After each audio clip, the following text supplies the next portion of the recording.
Disclaimer from ZalengamMedia. This analysis is prepared by ZalengamMedia for educational and journalistic purposes only. It does not endorse or glorify violence in any form. The purpose of this report is to provide viewers with a comprehensive understanding of the structures, capacities, and vulnerabilities of the Nscn-Im in a hypothetical full-scale conflict scenario with the government of India, based entirely on open-source reporting.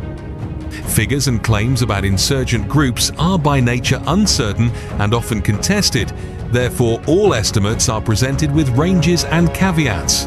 Nothing here is intended as operational guidance, nor should it be used to plan harm. This work remains in the realm of political and military analysis and is intended solely for readers seeking to understand contemporary conflicts in the Northeast. What if the government of India declared war on Nscn-Im or the Nscn-Im declared war on the government of India? This is a question that has lingered quietly in the minds of many observers of the long Naga political struggle. For nearly 3 decades since the 1997 ceasefire, India and the Nscn-Im have maintained a fragile truce, often punctuated by heated rhetoric and tense standoffs, yet avoiding a return to open warfare. To imagine a sudden declaration of war by either side is to imagine a fundamental break in this long peace process. Such a break would throw the Northeast into turmoil, and the consequences would extend far beyond Nagaland's borders.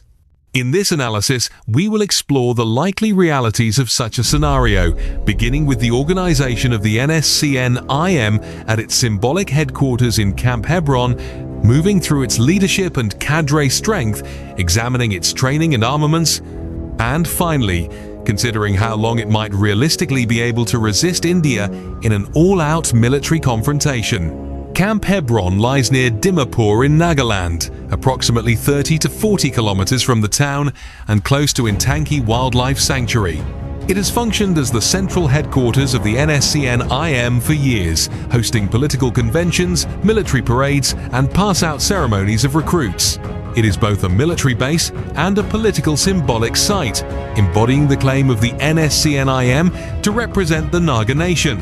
Visitors and journalists who have occasionally been allowed to attend ceremonies there have described a well-organized compound, structured parade grounds and facilities for training and indoctrination.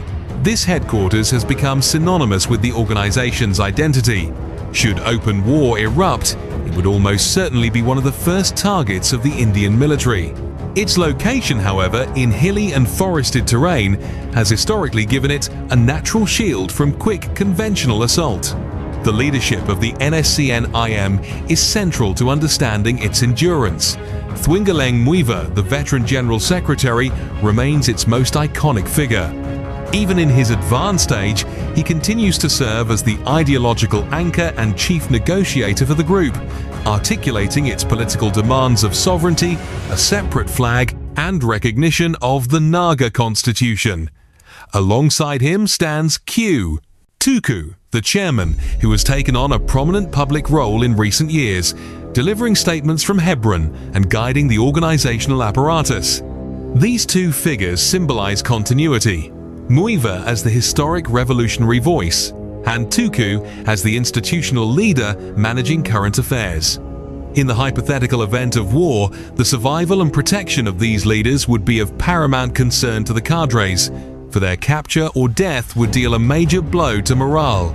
The question of cadre strength has long been debated. Different sources place the number of Nscn-Im fighters in a wide range.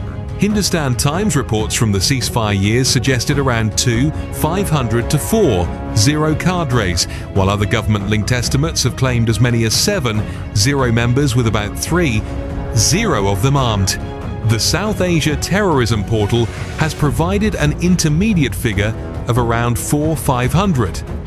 These discrepancies highlight the difficulty of precise measurement in clandestine organizations. Recruitment, desertion, splintering, and absorption of smaller outfits all affect the numbers. In practical terms, Nscn-Im's fighting strength in the field is likely in the low thousands. This is sufficient for guerrilla survival, dispersed ambushes, and territorial presence across Nagaland and adjoining districts, but it is far below the level required for conventional warfare against a modern state.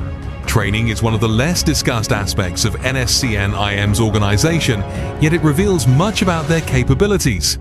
Camp Hebron has hosted pass-out ceremonies where cadres are put through drills, weapons practice, and physical endurance routines. Reports from those who have observed these events describe a system that combines small arms training with jungle survival skills, guerrilla tactics, and ideological education. Recruits are not only taught to handle AK rifles or light machine guns, but also to navigate forests, live off the land, and sustain themselves in hostile environments. There is also a strong emphasis on political and spiritual instruction, reinforcing the sense that the fighters are part of a liberation army, not merely an armed gang. This dual focus on fieldcraft and ideological commitment gives the organization resilience. Even under pressure, cadres retain cohesion and a sense of mission. As for weaponry, Nscn-Im has historically had access to a range of small arms, typical of insurgent movements in South and Southeast Asia.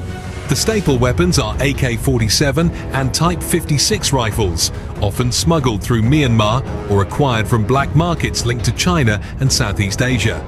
Investigations by the National Investigation Agency and independent journalists have documented past attempts by the group's foreign arms procurers, such as Anthony Shimray, to arrange large shipments of AK rifles, rocket launchers, and light machine guns. Over the years, caches seized from militants in the northeast have included INSAS rifles, M4 carbines, RPGs, and grenades. While it is difficult to attribute every recovered weapon directly to Nscn-Im, the evidence suggests that the group has maintained steady access to a diverse set of small arms, light support weapons, and explosives. However, heavy weaponry such as artillery, armored vehicles, or air defense systems remain far beyond its capacity. In assessing the scenario of full-scale war, terrain is the first decisive factor. Nagaland and neighboring hill tracts are rugged, forested, and difficult for conventional armies to fully control. Guerrilla forces have long thrived in such environments. Small units can disperse, regroup, and strike with surprise before fading back into the jungle. Camp Hebron's very location underscores this logic, positioned in protective terrain but within reach of Dimapur's supply routes.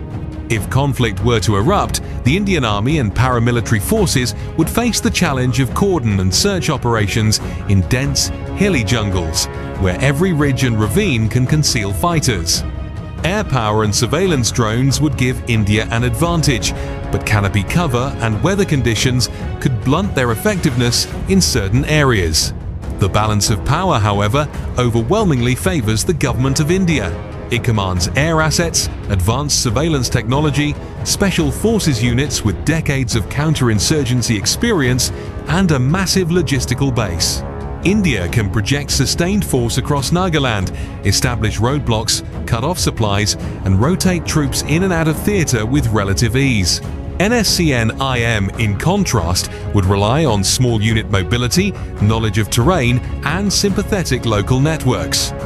Its strength would be in prolonging conflict, not in winning decisive engagements. Politically, any outbreak of open war would place enormous strain on civilians. The Naga population has lived with fragile peace for decades, and an abrupt return to displacement, road insecurity, and economic disruption would be devastating. Dimapur to Kohima, the vital lifeline of Nagaland, would become insecure, stifling trade and cutting access to services. Churches, civil society groups, and local organizations would immediately mobilize to demand de-escalation. The costs to India's reputation, both domestically and internationally, would be severe, as images of displacement and fighting would spread quickly. For Nscn-Im, provoking or sustaining such a conflict could erode support among ordinary Nagas, many of whom desire peace even while holding strong national aspirations. One cannot ignore the cross-border dimension. Historically, Naga camps have existed in Myanmar's Sagaing region, providing depth and sanctuary. However, Myanmar's own civil war and occasional security cooperation with India complicate this picture. In recent years, India and Myanmar have jointly targeted insurgent bases during operations such as Operation Sunrise. This makes cross-border sanctuaries less reliable than in earlier decades. Nscn-Im would face greater difficulty maintaining safe havens if India and Myanmar coordinated once again. If open war began, the sequence of fighting might unfold in 3 phases. Initially, India would likely attempt to decapitate leadership, cordon off Camp Hebron, and block known routes. Nscn-Im cadres would scatter in small groups, prioritizing the safety of leaders like Muivah and Tuccu. In the following weeks and months, the conflict would take the shape of guerrilla operations, ambushes, IEDs, night movements, and targeted attacks on supply convoys. For India, the strategy would be attrition, using intelligence, surveillance, and cordon operations to grind down mobility and sap morale. In the longer term, as logistical pressure mounted and humanitarian costs drew attention, negotiations would likely return to the forefront. Neither side has a strategic interest in protracted war. How long could Nscn-Im realistically fight? With cadres numbering in the low thousands, armed with light weapons, and sheltered by difficult terrain, the group could sustain guerrilla operations for months, possibly years, if the conflict remained low intensity. But sustaining high-intensity combat against India's full might would quickly deplete ammunition, supplies, and manpower. Without external sanctuaries and resupply, stockpiles would run dry. The history of insurgency suggests that while such groups can outlast in hiding and sporadic strikes, they cannot indefinitely withstand the overwhelming logistics and firepower of a state. The likely outcome would be attrition, defections, and eventually a pressured return to talks. The risks to civilians and the regional economy cannot be overstated. Displacement would create humanitarian crises, disrupt schools and livelihoods, and destabilize entire communities. Economic arteries would be cut, tourism halted, and investments scared away. These pressures underline why both the Government of India and the Nscn-Im have, despite profound disagreements, clung to the peace process since 1900. The 2015 Framework Agreement, the 2017 agreed position with NNPGs, and continuing statements by Muivah and Tuccu all show that the central contest remains political, not military. Even when hardline rhetoric surfaces, both sides know that a return to war would be catastrophic. Therefore, while it is possible to imagine the outbreak of hostilities, the probability remains low. The political inertia of decades of negotiations, the fragmented insurgent landscape, and the reputational costs of war all push actors toward dialogue rather than combat. If conflict did erupt, it would likely end not in decisive victory by either side, but in renewed negotiation under conditions of humanitarian urgency.